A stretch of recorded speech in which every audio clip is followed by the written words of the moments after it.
ഡൽഹി മുഖ്യമന്ത്രി അരവിന്ദ് കെജ്രിവാൾ രാജിവെച്ചു. നിയുക്ത മുഖ്യമന്ത്രി അതിഷിക്കൊപ്പമാണ് ലഫ്റ്റനന്റ് ഗവർണർ വി.കെ. സക്സേനയുടെ വസതിയിലെത്തി രാജിക്കത്ത് കൈമാറിയത്.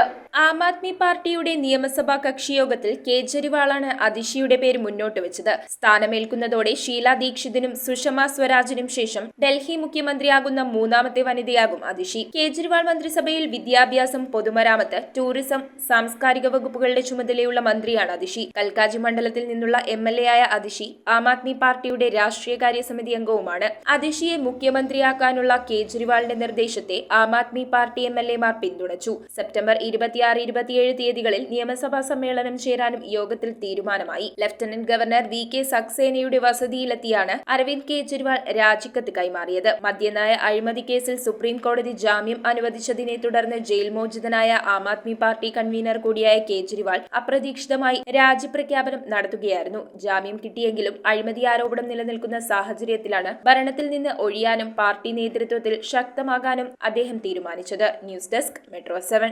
റിങ്ങുകൾ 1 ഗ്രാമിൽ തുടങ്ങുന്ന മാലകൾ, നെക്ലസുകൾ 9,000 രൂപ മുതൽ ഡയമണ്ട് നെക്ലസുകൾ 1 ലക്ഷം മുതൽ ആരംഭിക്കുന്ന വെഡിംഗ് സെറ്റുകൾ. കൂടാതെ നിങ്ങളുടെ പഴയ സ്വർണത്തിന് ഏറ്റവും ഉയർന്ന മൂല്യവും.